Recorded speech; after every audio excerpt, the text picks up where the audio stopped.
나주구TV 시청자 여러분 안녕하세요. 네, 오늘 국내장은 좀 상승을 했는데 미국장이 문제네요. 네, 러시아 푸틴의 생각대로 지금 진행이 되지 않는 것 같아요. 아마 우크라이나 점령하면 금방 끝날 거다 이렇게 생각했겠죠. 과거 크림반도처럼 무력 충돌 안 하고 금방 자기 본인이 원하는 걸 얻을 수 있지 않을까 이런 생각을 했을 것 같은데 생각외로 그 우크라이나에서 잘 버티고 그리고 시가전이다 보니까 전쟁에서 러시아가 지금 얻는 이득이 크지 않은 것 같습니다. 그럼 장기전으로 가면 러시아도 경제적 여력이 지금 많은 상태가 아니죠. 어렵다고 하네요. 그렇기 때문에 핵 언급이 나왔습니다. 이거는 푸틴이 처음부터 핵을 생각하고 진격하지는 않았을 것 같고요. 이렇게 강한 카드를 만지작거린다. 그거는 꼬였다는 뜻이겠죠. 일이 꼬였다. 그래서 저희의 나스닥도 좀 살짝 꼬였습니다. 잘 이렇게 올라가던 그림이 갑자기 이제 한번 툭 주저앉았네요. 그래서 제가 S 시그널에서 말씀드릴 때 항상 여러분 이렇게 보라고 말씀드리잖아요. 자, 월봉에서 나스닥을 봤을 때 지금 아래 꼬리를 길게 단 건 좋죠. 어쨌든 상승은 하고 있는 거니까. 그런데 매도 시그널이 여기 있어서 이게 안 좋습니다. 그래서 조금 더 우리가 천천히 진입해야 된다고 말씀드렸던 것이고, 자, 주로 볼게요. 주로도 당연히 여기 매도 시그널이죠. 그리고 현재 하락 방향입니다. 그래서 이거는 충분히 인지하셔야 되고요. 일봉에서 보시면 자, 매도 시그널 나온 이후에 자, 20까지는 내려가 주는 게 좋아요. 그래야 이제 반등이 충분히 온다. 이렇게 생각을 하시는 거고, 뭐, 강한 힘으로 밀어 올릴 수 있죠. 그래서 지금처럼 이렇게 올라가면 어디 올라가야 된다고요? 여기 21선을 뚫고 올라가야 된다. 그러니까 오늘이 또 중요한 날이 되겠네요. 이렇게 핵언급까지 나왔는데도 불구하고 밀고 올라갈 수 있다. 그러면 이제 강력한 거죠. 하지만 여기 보시다시피 221선 또 있으니까 여기서 힘을 좀 내야 됩니다. 자, 이렇게 보시면 되겠고요. 결국은 S 시그널 제가 이 유튜브 설명 칸에다가 제가 그 키움하고 삼성증권, KB증권 설정하는 법 알려드릴 건데요. 그 설명에 넣어 놨습니다. 자, 제일 중요한 건 이 시그널을 보시라는 거예요. 이 시그널이 움직인다. 매도가 났으면 굳이 너무 매수하지 마시고 어떻게 하라고 말씀드렸나요? 보유 물량을 자, 21선 여기서 매도, 일부분 매도죠. 그 다음에 61선 여기 깨고 내려가잖아요. 이런 데서 일부분 매도, 그 다음에 161선 일부분 매도, 221선 매도 해 놓으면 여기서 크게 손해 안 본다는 거죠. 그런 이후에 여기서 이제 다시 매수 시그널이 나오고 올라가는 요때 매수를 하시면 고점 매도, 저점 매수 이렇게 되신다는 겁니다. 그래서 꾸준하게 연습하시면 충분히 괜찮습니다. 그래서 이 120분 봉으로 한번 보면 일봉이 늦다고 말씀드렸죠. 일봉이 좀 늦은 감이 있으니 자, 120분 봉에서 보겠습니다. 여긴 시그널이 더 빨리 나와요. 자, 여기는 이제 매수 시그널 떴죠, 벌써? 그러면서 21선 뚫고 올라갔고 61선 뚫으려다가 오늘 못 뚫었죠. 근데 좀 지켜보셔야 되는데 이걸 뚫으면 잘 산 겁니다. 그래서 그때 요거 뚫는 거 보고 저희가 매수하자. 여기서 매수하자 이렇게 말씀드렸던 거고 요게 뚫고 올라가면 수익이 일부분 나겠죠. 이렇게 일봉과 120분 봉 조금 더 정교하게 하실 분들은 여기 30분 봉까지 쓰시면 됩니다. 30분 봉 보시면 여기 하단에서 더 빨리 나옵니다. 신호가. 자, 여기 매수 시그널 나왔죠. 그럼 40.3달러 이 근처에서 나오니까 굉장히 빠르잖아요. 여기서 21선 뚫고 올라왔죠. 여기서 매수하셨다면 벌써 이만큼 수익이거든요. 그러니까 일봉, 120분 봉, 30분 봉을 잘 보시고 매도할 때도 활용이 가능하시다. 그래서 이렇게 연습을 하셨으면 좋겠습니다. 어쨌든 30분 봉에선 지금 이 교차하는 곳에 머물러 있으니 61선을 또 깨고 내려오면 이거 하락일 확률이 높고요. 여기서 161선은 우선 넘었죠. 221선까지 이평선을 넘어가는 순간이면 상승할 수 있으니 오늘 좀 지켜보시면 좋을 것 같아요. 근데도 어쨌든 축소할 수 있던 일이 커진다는 건 좋은 시그널은 아닙니다. 반등 팍 했는데 갑자기 이게 핵얘기 나오면서 좀 꼬였어요. 그래서 과거 상황을 참고해서 조심하시는 게 좋겠고요. 과거 상황은 제가 S밴드로 다시 한번 설명드릴게요. 여러분 돈을 벌기 위해서 투자하시는 거잖아요. 그럼 내가 어떤 방법으로 돈 벌 건지를 잘 결정하셔야 될 것 같아요. 그래서 경기에서 이기려면 제가 안전벨트 매매법 말씀드리는 이유도 저는 지금 프리장 딱 시작하자마자 그냥 좀 매수했던 거 매도했거든요. 한 7주 정도 매도했습니다. TQQQ. 그 다음에 SQQQ랑 뭐 이런 거 조금 더 매수를 했어요. 혹시 모르니. 자, 그랬을 때 공격수가 필요한지 수비수가 필요한지는 본인의 선택이시라는 거죠. 근데 저는 지금 수비수가 필요하다 이런 생각을 하는 겁니다. 제 성향 자체가 공격적이지 않아서 그런 것도 있지만 뭐 시장이 좋지 않은데 너무 과감히 공격수만 갖고 있을 필요 없다. 저는 이렇게 보니까 참고하십시오. 자, 과거 차트들 보여드릴게요. 자, 여기가 나스닥 종합인데 나스닥으로 보겠습니다. TQQQ는 좀 그 기간이 짧아서 월봉으로 한번 볼게요. 제가 RSI 지수, 요 지수가 RSI 지수입니다. RSI 지수는 언제 보냐면 일봉, 주봉 이런 건 잘 안 봅니다. 월봉 때만 봅니다. 이유는 이거예요.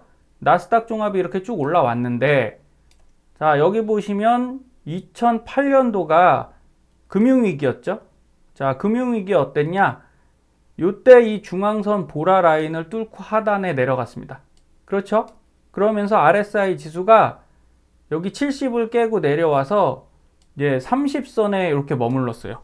요런 게 바닥이라는 거예요. 요런 게 바닥이고, 그 다음 두 번째 우리가 아는 위기가 언제 있었나요? 뭐 이렇게 쭉 가볼게요. 최근 위기를 보면 자, 14, 15, 16대 이렇게 과매수 구간이죠. 예. 매수가 많이 된 과열 구간에 왔을 때 하락하기 시작합니다. 70을 깨고 하락하기 시작하는데 어디까지 가죠? 50선까지 가죠. 50선. 그러면서 여기는 중앙선 보라 라인을 딱 침범합니다. 여기 뚫고 내려갔어요. 그런 다음에 다시 올라가죠. 다시 올라가서 또 과매수 구간을 만든 이후에 또 떨어지죠. 이때가 이제 금융위기 때입니다. 미중 무역 전쟁이네요. 2018년도, 19년도. 그때도 여기 50선 건드렸죠. 그러면서 중앙 라인 건드렸습니다. 그런 다음에 가서 요게 팬데믹이죠. 코로나 발생 딱 해서 이때도 50선 건드렸는데 여기 보시면 요게 60일 이동평균선이거든요. 여기까지 내려왔어요. 제일 많이 내려왔어요. 그러다 쭉 올라갔는데 여기가 약조정으로 끝나는 장세면 차라리 좋은데요. 지금처럼 너무 여러 개가 꼬여 있잖아요. 금리 인상부터 코로나부터 이제 전쟁까지 뭐 이렇게 뭐 전면전으로 갈지 안 갈지는 모르죠. 지금 전쟁은 어쨌든 러시아랑 우크라이나랑 하고 있으니까. 그랬을 때 이렇게 하락을 하면 보통 여기까지 내려온다는 거예요. 악재는 터지면 이렇게 옵니다. 그럼 우리 얼마까지 남아있죠? 여기 보시면 12,000, 나스닥으로 12,000 정도면 아직 좀 많이 남았죠. 이 부분 조심하시자는 겁니다. 이렇게 올라가길 바라는데 과거 차트에는 이렇게 나타나 있어요. 여러분 꼭 명심하시고, 자, 제 TQQQ 계좌는 2월 25일 날 이제 1억 1000 정도 됐던 게 1억 100이죠. 계속 헷갈리네요.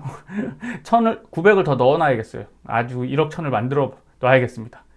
우선은 이렇게 1억 100, 2만 원 정도, 뭐 1억 126만 원이죠. 네, 이렇게 됐을 때 평가 금액은 7,100 정도 됐고요. 예수금은 2,900 됐죠. 근데 이게 이제 그때 반등하면서 오늘 기준으로 1억 300만 원 요 정도 됐습니다. 그럼 이제 원금에서 저는 뭐 얼마 안 빠졌어요. 그리고 예수금 거의 동일하고 평가 금액이 늘었죠. 하락을 해도 저는 조금 안전하게 가는 거고요. 그리고 제가 손해보고 매도하는 경우도 있다고 했잖아요. 요 SQQQ 같은 경우가 지금 마이너스 10.7로 떨어졌거든요. 근데 오늘 하락을 예상해서 조금 더 샀지만 만약에 본장 가서 한 11시까지 오늘은 좀 지켜볼 생각이에요. 바로 잘 수가 없고 뭐 급박한 상황이니까 11시 반 본장 한 30분만 보고 잘 생각입니다. 그때 갑자기 올라간다. 그럼 저는 이것도 매도해서 TQQQ를 다시 좀 채울 겁니다. 그래도 상관없는 게 제 총자산은 큰 변화 없거든요. 여기서 조금 손해 보는 거는 여러분 그 미국은 250만 원까지 그 양도세 있잖아요. 그럼 어차피 계속 수익만 내면 내 계좌가 마이너스여도 세금을 내게 돼 있어요. 그래서 이런 기회에 저도 마이너스 조금씩 털면서 250 한도를 줄여야겠죠.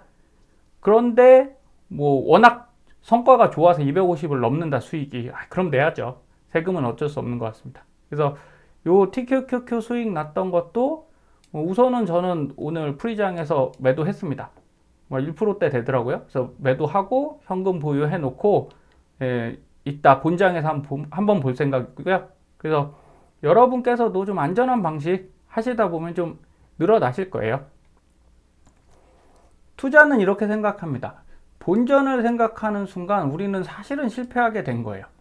그냥 마이너스로 오래 버티면서 언젠간 오르겠지 플러스를 만드는 건 굉장히 대단한 일이거든요. 그래서 대단한 거를 여러분들이 추구하신다면 저는 응원합니다. 하지만 이게 또 장기화가 되고 마이너스가 많이 나면 스트레스를 받게 돼 있어요. 그래서 너무 그런 스트레스 많이 갖지 마시고 저처럼 그냥 일부분 전체 계좌의 한 20-30%는 이렇게 매수 하면서 하셔도 크게 여러분 계좌가 마이너스 나는 경우가 줄고 그리고 현금이 꾸준히 들어오잖아요. 요번에 전쟁이 두렵지 않은 북진개미들이라는 요 뉴스가 있는데 러시아 주가지수 2배 ETF에 또 잔뜩 들어가셨답니다. 근데 우리가 생각할 거는 다른 게 아니라 괴리율이에요. 자, 괴리율이 20에서 30%다. 이건 무슨 얘기냐? 실제 러시아 주가지수에 투자를 했는데 지수는 확 내려갔잖아요. 근데 돈이 잔뜩 몰린 거죠. 이렇게 쫙 몰리면 고평가가 됩니다. 일시적으로 고평가가 돼요. 예를 들어 10,000원이면 살 건데 30% 빠져서 7,000원이 됐어요. 근데 돈이 왕창 몰려갖고 이게 한 7,700원 또는 8,500원 이렇게 돼버린 거죠. 밀려 올라가는 겁니다. 여러분 이렇게 해서 됐잖아요. 혹시 그럼 이건 나중에 주가지수가 제대로 와도요 그대로 평가 못 받아요. 괴리율만큼 손실로 남습니다. 그게 언제 그렇게 됐었냐? 2020년도 우리 원유값 마이너스, 원유 선물 마이너스 됐을 때 있죠. 두 달 만에 괴리율 30%에 진입을 했었습니다. 이때 투자하신 분들요, 원유값 다시 60달러 돌아왔을 때도 마이너스 20%가 넘었어요. 그래서 레버리지 투자, 우리 TQQQ도 레버리지를 쓰잖아요. 그러니까 꼭 조심하셔야 되고요. 너무 이렇게 극단적으로 하락했다고 확 사시는 것도 좋은 건 아닙니다. 그래도 뭐 쌀 때는 사야겠죠. 제일 위험한 거는 뭐 이런 거 같아요. 우리가 이제 전쟁 때문에 금리 인상 제동 걸리나 이제 조금 비둘기파적으로 연준이 가지 않을까 이렇게 생각했는데 만약에 3월에 미국에서도 고민하겠죠. 근데 자기들도 급하면 어쩔 수 없잖아요. 금리 인상 해버린다. 그렇게 되면 좀 문제가 됩니다. 금리 인상을 하면 주로 어떻게 되죠? 과거 데이터로는 지수가 상승했어요. 하지만 금리 인상한 요 두세 달 있죠. 두세 달은 하락합니다, 보통. 계속 오르는 게 아니에요. 금리 인상 발표하면 그 구간은 뭐 2에서 3개월 정도는 영향을 받거든요. 그러면 가뜩이나 이 푸틴 때문에 안 좋은데 여기까지 영향 받으면 좀 많이 내려갈 수도 있으니까 그렇게 되면 우리 TQQQ의 괴리율이 늘어나잖아요. 그럴 수 있습니다. 여기 보시면 뭐 이런 인터넷에서 찾아보세요. 여기 요 QQQ의 3배라고 알고 했는데 오를 때는 2.5배도 안 오르고 빠질 땐 4배 이상 빠진다. 이제 이런 게 괴리율이죠. 그래서 여러분들도 이거 정도는 명심하셔서 가능한 한 분할 매수 하십시오. 이게 괴리율을 줄이는 방법이고요. 제가 안전벨트 매매법에서 인버스를 넣는 이유도 수익으로 좀 커버를 하면서 TQQQ를 사셔야 괴리율을 줄일 수 있습니다. 이렇게 보시면 되고, 앞으로 시장이 저는 뭐 잘 상승했으면 좋겠지만 제가 전문적으로 투자를 하는 입장에서는 좀 조심하셔야 된다 이런 말씀 다시 드릴게요. 우리가 중국도 지금 어떤 게 문제냐, 이 뇌관이 이거잖아요. 부동산입니다. 부동산. 부동산 버블이 중국에 잔뜩 끼어 있고 조지 소로스, 예, 전설적인 뭐 헤지펀드 운영 전문가죠. 예, 대가신데 좀 비열한 방식으로도 하시지만 어쨌든 잘 하시는 분입니다. 근데 중국 부동산 거품 터져서 경제 위기 직면한다. 이렇게 얘기를 하고 있고, 이렇게 되면 중국이 부동산 버블을 못 막고 금융 버블을 못 막으면 뭐 아무리 전망 있고 인구 많다고 해서 이 인구 많은 중국이 부동산에서 버블이 생겼다는 것 자체도 웃긴 거잖아요. 그렇죠. 빈집이 있으면 안 돼요. 사람이 그렇게 많은데 어떻게든 다 사야 되는데 결국은 못 사는 사람들이 있다는 거죠. 마찬가지로 미국도 러시아 우크라이나 전쟁 나면 미국 경기가 둔화될 수 있다, 이런 우려들은 조금씩 나오니까 여러분, 우리가 평소보다 스텝을 천천히 밟자고요. 그리고 이런 식으로 전쟁이나 외부적인 악재는 우리가 마음대로 어떻게 안 됩니다. 그래서 미국 경기 부양책 축소할 수도 있다, 이런 의견까지 나오면 미국 주식도 아무래도 횡보가 길어질 수 있어요. 그러니까 여러분, 정말 이거는 조심스럽게 말씀드리는 겁니다. 떨어진다 이런 의견이 아니라 제가 떨어지는 걸 과거에 많이 봤습니다. 예, 많이 봤기 때문에 1, 2년 안에 투자해 보신 분, 5년 정도 투자해 보신 분들은, 그래도 5년 전에 미국 투자해 보신 분은 알 거예요. 2018년, 17년, 18년, 19년은 진짜 겁나게 떨어졌습니다. 예, 그런 분들은 조심하시는데, 제일 걱정은 작년, 뭐 재작년 요때 2020년도, 21년도에만 투자하신 분들이 저는 우려돼서 말씀드린 겁니다. 자, 이런 얘기, 버핏과 린치의 대화를 한번 갖고 와봤습니다. 자, 워렌 버핏은 이런 얘기를 했어요. 위험은 자신이 무엇을 하는지 모르는 데서 오는 겁니다. 적당한 회사를 저렴한 가격에 사는 것보다 훌륭한 회사를 적당한 가격에 사는 것이 좋습니다 라고 얘기했거든요. 그럼 우리가 TQQQ가 되게 좋은 ETF고, 그리고 차이나 전기차도 되게 좋은 ETF예요. 그런데 이게 적당한 가격인지를 항상 고민하자는 겁니다. 그래서 조심하시자는 거고, 피터 린치는 이 얘기를 했죠. 매력적인 가격을 찾을 수 없으면 찾을 때까지 은행에 돈을 넣어두세요. 현금 보유하라는 겁니다. 무조건 싸다고 막 사는 게 아니라 정말 그 가격이 과거 대비, 앞으로 향후 미래 대비 매력적인지는 스스로 따져 보셔야 된다는 거예요. 그래서 그렇게 하지 않을 때는 어떻게 되냐, 절박해지게 되고, 절박할 때 팔면 항상 손해를 본다는 거죠. 여기 꼭 명심하셨으면 좋겠어요.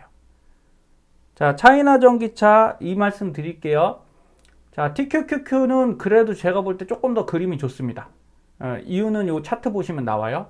자, 차이나 전기차가 과거에 이랬어요. 이렇게 하락했다가 쭉 상승했죠.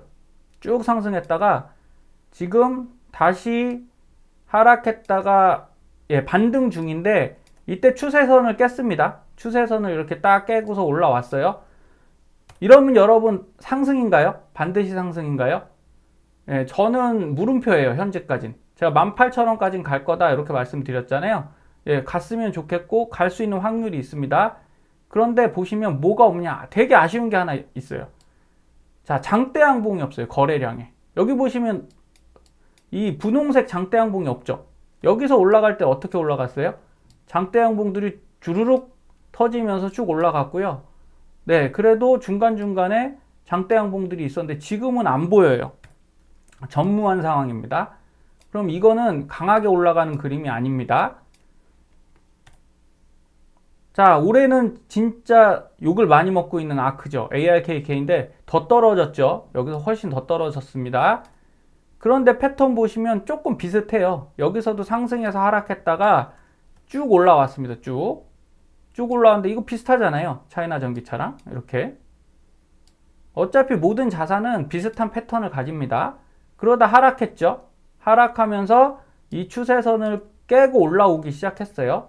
자, 여기랑 큰 차이 있나요? 비슷하죠. 예, 제가 그래서 보여드리는 거예요. 그래서 이 부분과 이 부분이 비슷한데, 차이나 전기차가 ARKK를 따라간다 이런 얘기 아닙니다. 우리가 짚고 넘어가야 될 게 있다는 거예요. 뭘 짚고 넘어가야 되냐? 자, 보세요. 여기서 반등을 살짝 했는데 오래 유지 못하고 떨어지죠. 이유는 장대 양봉이 없어요. 여기 살짝 있는데 이거라도 있으니 요만큼이라도 올라갔죠. 그쵸? 요만큼이라도 상승했습니다. 이거 자체가 없었으면 바로 꺾였을 수도 있어요. 그러면서 다시 한번 바닥을 치죠. 그럼 차이나 전기차가 다시 바닥을 칠 수도 있겠네요. 그래서 조심하시라고요. 그리고 나서 어떻게 됐습니까? 여기 장대양봉 딱 뜨죠? 뜨면서 쭉 밀려 올라갔어요. 그래서 여러분한테 제일 좋은 타이밍은 이 장대양봉을 꼭 확인하셔야 된다. 이 말씀이고요. 자, 테슬라 같은 경우도 동일한 패턴을 가집니다. 여기 보시면 여기서 아까 하락하다가 쭉 올라가는 거 비슷하죠? 네, 그리고 여기서 강하게 올라갈 때 여기 보면 장대양봉이 터졌어요. 음봉도 터지지만 결국은 장대양봉 터지고 음봉 터지는 거는 그 쌤쌤이잖아요. 산 만큼 판 거니까 그동안 고가다 생각한 사람들이 던졌겠죠. 그러지만 여기 계속 장대양봉 또 터지고 또 터지고 이러면서 끌려 올라갔죠. 강하게 밀고 올라갔다가 최근에 어떤가요? 여기까지가 양봉이고 그 다음에 장대양봉이 없어요. 그러니까 테슬라가 기운을 못 차리지 않습니까? 오늘은 뭐 700대까지 내려왔더라고요. 잘 보셔야 돼요. 그래서 TQQQ 어떻습니까? 또 모양 비슷한데요. 자, 여기까지 쭉 올라왔다 칠게요. 그래도 좀 좋은 건 TQQQ는 이거죠. 자, 추세선 아직 못 깼어요. 여러분 이렇게 하락하다가 요 추세선 있죠? 분홍색. 아직 못 깨고 올라왔습니다. 그러니까 완전 안전한 단계 아닌데 그래도 여기 장대양봉 하나 딱 터졌죠. 조금 더 컸으면 좋겠는데 그래도 없는 것보다 나아요. 그래서 저는 요거 보고 조금 더 상승할 수 있겠다 이렇게 판단을 했던 거고 좋은 흐름을 기대했던 겁니다. 근데 어쨌든 그 푸틴의 핵 언급 한 방에 지금 분위기가 조금 주저앉았으니까 여러분들 그래도 좋은 결과 있을 거라 생각합니다. 하지만 내 돈은 그 소중하다고 말씀드렸죠. 그러니까 이런 것들 잘 보시고 지금은 무리하게 죽지 마시고 지난주와 이번 주가 상황이 다르다 이렇게 생각하세요. 핵 언급은 진짜 좀 큰 카드입니다. 그래서 살살 주시길 바라겠습니다. 오늘도 좋은 하루 되시고요. 그래도 꼭 상승했으면 좋겠네요. 편안한 밤 되십시오. 감사합니다.